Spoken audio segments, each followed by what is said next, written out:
Ito ang buhay Kristiyano ngayon. Babasahin natin at pag-aaralan ang ika-22 kabanata ng Gawa. Basahin natin. Mga kapatid at mga magulang, pakinggan muna ninyo ang sasabihin ko bilang pagtatanggol sa aking sarili. Nang marinig ng mga tao na nagsalita siya sa wikang Hebreo, lalo silang tumahimik. At nagpatuloy si Pablo sa pagsasalita. Ako'y isang Hudyong ipinanganak sa Tarsus, na sakop ng Cilicia. Pero lumaki ako rito sa Jerusalem. Dito ako nag-aral at naging guro ko si Gamaliel. Sinanay akong mabuti sa kautusan na sinunod din ng ating mga ninuno. Gaya ninyo ngayon, masigasig din akong naglilingkod sa ating Diyos. Hinusig ko at sinikap na patayin ang mga sumusunod sa pamamaraan ni Jesus. Hinuli ko sila at ikinulong, lalaki man o babae. Ang punong pari at ang lahat ng miyembro ng korte ng mga Hudyo ay makapagpapatunay sa lahat ng sinasabi ko. Sila mismo ang nagbigay sa akin ng sulat para sa mga kapatid nating Hudyo doon sa Damascus. At sa bisa ng sulat na yun, pumunta ako sa Damascus para hulihin ang mga sumasampalataya kay Jesus at dalhin pabalik dito sa Jerusalem para parusahan. Mula sa kaguluhan sa nakaraang kabanata, nakiusap si Pablo na magsalita sa mga taong nangbubugbog sa kanya. Inikwento ni Pablo ang kanyang buhay bilang isang Hudyo na nang-uusig sa mga tagasunod ni Jesus. Di ko una maintindihan kung anong gustong gawin ni Pablo. Ngunit sa kalaunan, nakita kong gusto pala niyang ipamahagi ang magandang balita sa pamamagitan ng pagkwento sa lahat ng nangyari sa kanya. Pinapakita ni Pablo sa lahat ng tao na ang kanyang nakaraang buhay ay makasalanan. Di niya itinago na dati siya ay isang Pariseyo na nag-aral sa ilalim ni Gamaliel. Ipinapakita niya sa atin na kahit siya ay aral sa pinakatanyag na nagtuturo sa mundo niya noon at marami siyang kaalaman, hindi naman niya itinuring na si Jesus ang anak ng Diyos. At siya ang naging pangunahing tagapag-usig ng mga tagasunod ni Jesus. Ipinapakita niya rito na mali ang kanyang pagkakaintindi sa salita ng Diyos. Sa ating buhay Kristiyano ngayon, ganito rin ang ating buhay bago tayo naniwala kay Jesus. Tayo ay nabubuhay sa mundong ito para sa ating sariling kapakanan lamang. At ang ating buhay ay ginugugol natin sa ating mga pangangailangan at kagustuhan. Sino sa atin ang di naglagay sa ating sarili bilang sentro ng ating pamumuhay? Sino sa atin ang di inuna ang ating sarili sa ibabaw ng mga tao sa ating paligid? Sino sa atin ang iniisip na tama ang ating pananaw sa buhay at ang ating sariling pananaw ang dapat mangibabaw sa pananaw ng iba? Ganito ang kalagayan ni Pablo bago imulat ng Panginoong Hesus ang kanyang mga mata sa katotohanan. Mali pala ang kaalaman ni Pablo, at kung mali ang alam niya, mali rin ang kanyang pamumuhay. Dito ay maaalala natin ang itinuro ni Mateo sa ika-5 kabanata na nagsasabing, mapalad ang mga taong inaaming nagkulang sila sa Diyos, dahil makakasama sila sa kaharian ng Diyos. Basahin natin. Ikinwento ni Pablo kung paano niya nakilala si Jesus. Tanghaling tapat na noon at malapit na kami sa Damascus. Biglang kumislap sa aming paligid ang isang nakakasilaw na liwanag mula sa langit. Napasubsob ako sa lupa at may narinig akong tinig na nagsasabi sa akin, Saulo, Saulo, bakit mo ako inuusig? Nagtanong ako, sino po kayo? Sumagot ang tinig, ako'y si Jesus na taga Nazaret na iyong inuusig. Nakita ng mga kasama ko ang liwanag pero hindi nila narinig ang boses na nagsasalita sa akin. At nagtanong pa ako, ano ang gagawin ko, Panginoon? At sinabi niya sa akin, tumayo ka at pumunta sa Damascus at sasabihin sa iyo roon ang lahat ng iyong gagawin. Nabulag ako sa tindi ng liwanag, kaya inakay ako ng aking mga kasama papuntang Damascus. Lahat tayo ay may itinatagong kasalanan. Ayaw natin itong malaman ng iba dahil ayaw nating mapahiya sa mata ng tao. Natatakot tayo na mahusgahan at masisira ang tingin nila sa atin. Pero ang turo ni Jesus sa atin ay walang natatagong hindi rin mahahayag at walang lihim na hindi malalaman at mabubunyag. Bakit kaya tayo natatakot sa paghuhusga ng tao, ngunit di naman tayo natatakot sa paghuhusga ng Diyos? Hindi ko masasabing naiintindihan ko ang mga kaparaanan ng Diyos. Alam kong madalas ay ginagabayan ako sa aking maling pamumuhay. Mga pasintabi at paalaala na dapat na pala akong magbagong buhay. Ngunit naging matigas ang aking puso at di ko gustong talikuran ang aking mga kasalanan. At sa dakilang pagmamahal ng Diyos sa isang makasalanang katulad ko, pinaramdam sa akin ng may kapal ang magiging kaparusahan sa aking mga kasalanan. Nasira ang mga relasyon ko sa buhay, sa aking asawa, sa aking pamilya, sa mga kaibigan at kasamahan sa trabaho. Naubos ang aking kaunting naipon at nawalan ako ng kabuhayan. Nagsisi at nawalan ng pag-asa. Kung ito ang parusa sa lupa, sigurado akong mas masahol pa ang parusa sa impyerno na sigurado kong mapupuntahan. Pinaalala sa akin ng Diyos na lahat ng aking mga nagawang kasalanan ay mayroong kabayaran. Masakit, masaklap, at mabigat ang disiplina ng Diyos. At dito sa aking pinakamababang kinalalagyan, lumapit ako kay Jesus. Siya ang bukod tanging paraan para sa kapatawaran ng aking mga kasalanan. Ang kanyang kamatayan sa krus ang magbibigay daan para ako ay makaiwas sa darating na paghahatol. Mahirap ang buhay ng isang nagsisisi sa kanyang mga kasalanan. Napakahirap talikuran ang maling pamumuhay. Maraming sugat at sama ng loob ang aking ipinamahagi sa maraming tao.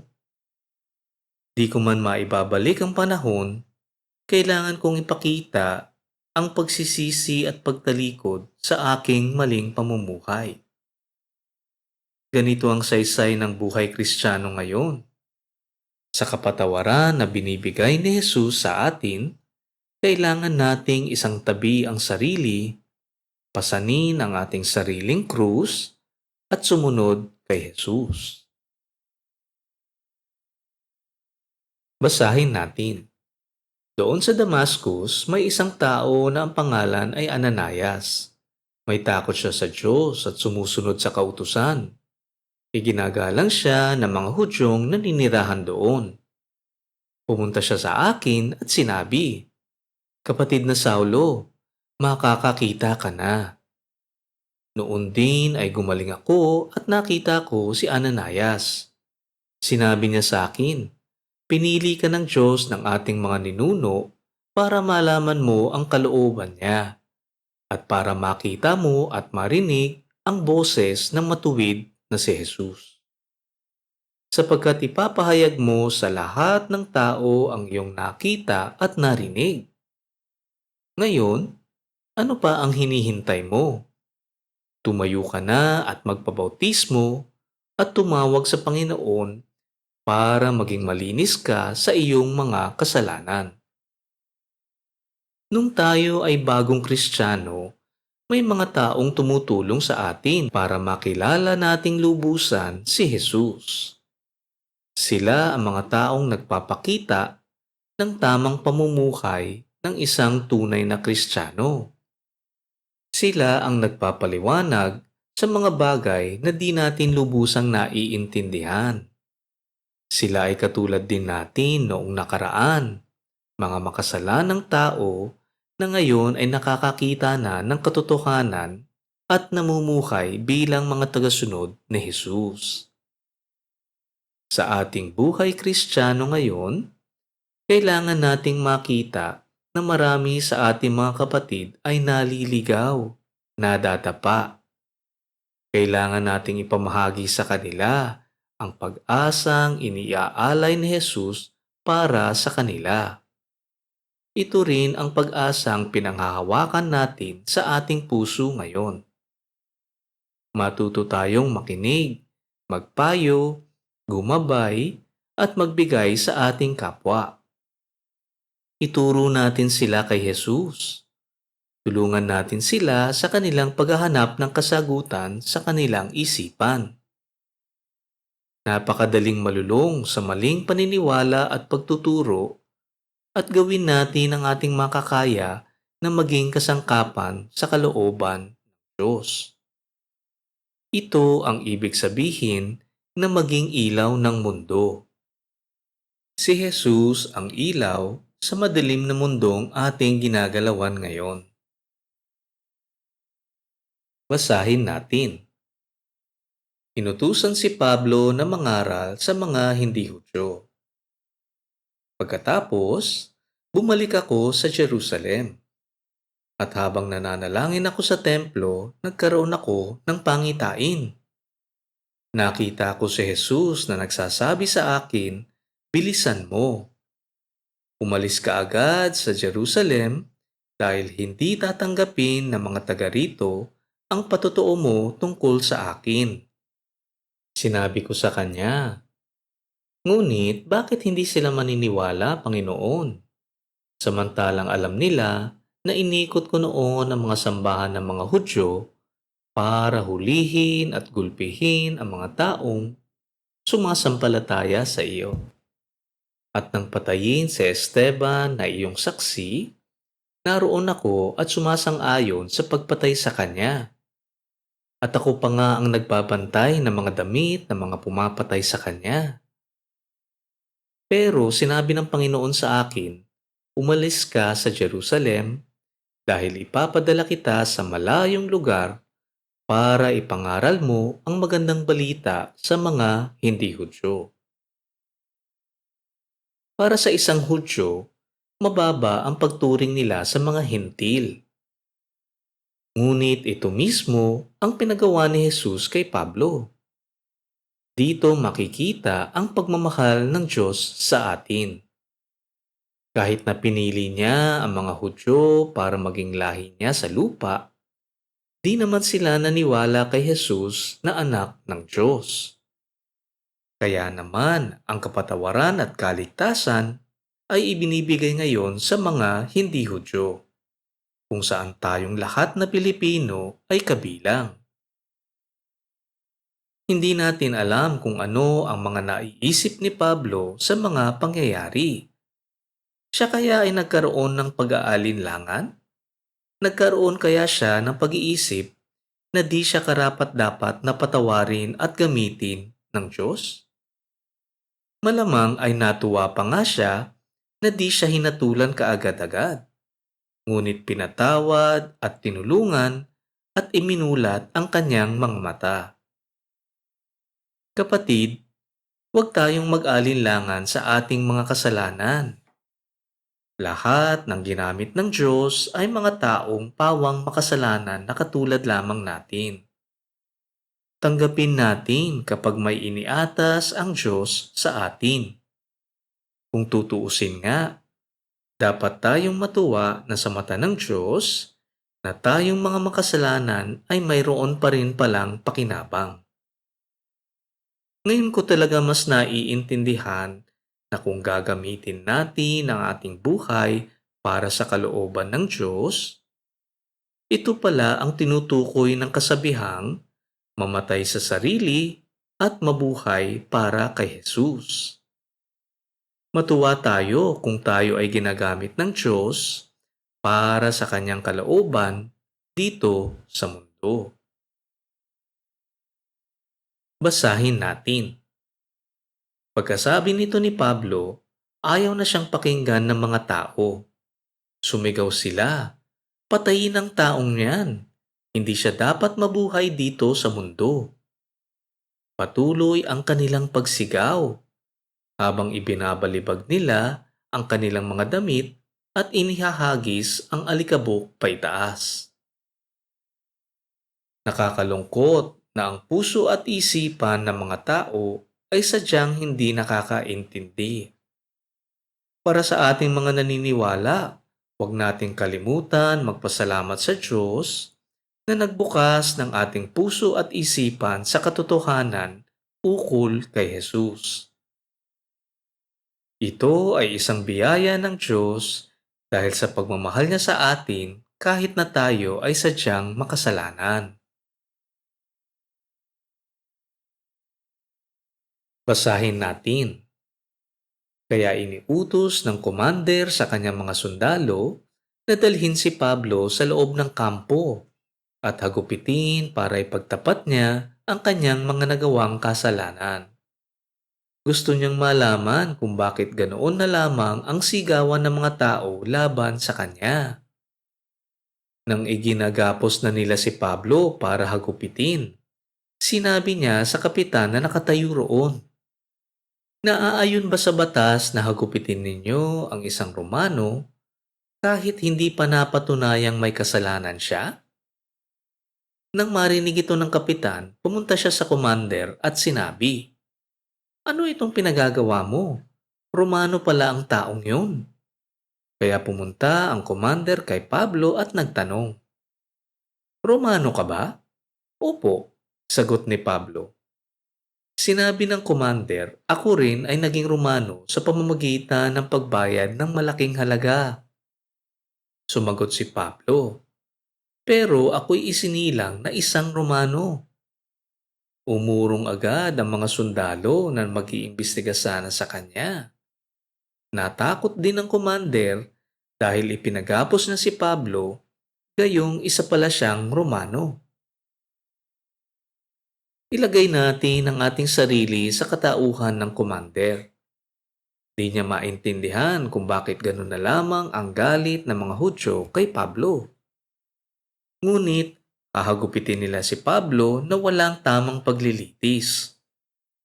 Kapatid, madalas nangyayari sa atin ito na mayroon tayong ginagawa na di natin lubos na naiintindihan kung tama o mali. Basta sumusunod na lamang tayo sa kagustuhan ng nakararami at di natin kinikilatis kung ito ay ayon sa kalooban ng Diyos. Ganito ang nangyayari sa mga maling paniniwala at kaisipan na laganap sa mundo natin ngayon. Ilan sa mga ito ay ang paniniwala kay Jesus na walang pagsisisi at patuloy na pagkakasala, na ang Diyos ay kumakausap sa atin at may ipinasasabi na bagong kaalaman, ang pagdarasal sa mga tao na patay na, ang paniniwala na alam natin kung tayo ay maliligtas, na gayong si Jesus naman lang ang siyang tanging maghahatol sa atin.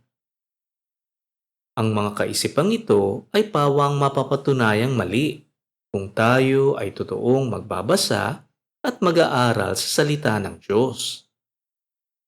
Matuto tayong mangilatis nang sa ganun ay makita natin ang tama sa mali. Alam nating ang parusa bago sa tamang paglilitis ay mali. At ganito rin ang mangyayari sa ating mga makasalanan. Sa ating nabasa, sinabi ni Pablo na ito ay hindi makatarungan. Dapat ay mayroong paglilitis bago sa kaparusahan. Maihahalin tulad natin ito sa lahat ng tao sa mundo. Ang panahong ibinibigay ng Diyos sa ating lahat ay tanda ng kanyang pagpapasensya at pagmamahal sa atin. Kagustuhan kasi ng Diyos Ama na makilala natin si Jesus at matanggap ang kaligtasan sa kaparusahan sa ating mga kasalanan. Nagbibigay ang Diyos sa atin ng pagkakataong magsisi at talikuran ng ating maling pamumuhay at maniwala sa kanyang bugtong na anak na si Jesus. Gamitin natin ang panahong ito na lumapit kay Jesus. Basahin natin. Dinala si Pablo sa korte ng mga Hudyo. Gusto talagang malaman ng commander kung bakit inaakusahan ng mga Hudyo si Pablo. Kaya kinabukasan, ipinatawag niya ang mga namamahalang pari at ang lahat ng membro ng korte ng mga Hudyo. Pagkatapos, ipinatanggal niya ang kadena ni Pablo at iniharap siya sa kanila. Nabasa natin dito ang simula ng paglilitis ni Pablo. Itutuloy natin ito sa susunod na kabanata. Manalangin tayo. Diyos Ama, buksan ninyo ang aming puso at isipan at tulungan mo kaming maintindihan at isabuhay ang aming napag-aralan ngayon. Nananalangin kami sa ngalan ni Jesus. Amen. Dito nagtatapos ang ating pag-aaral sa ika-22 kabanata ng Gawa. Ugaliin natin ang pagbabasa ng salita ng Diyos. Nandito ang mga salitang nagbibigay ng buhay na walang hanggan. Ito ang buhay Kristiyano ngayon.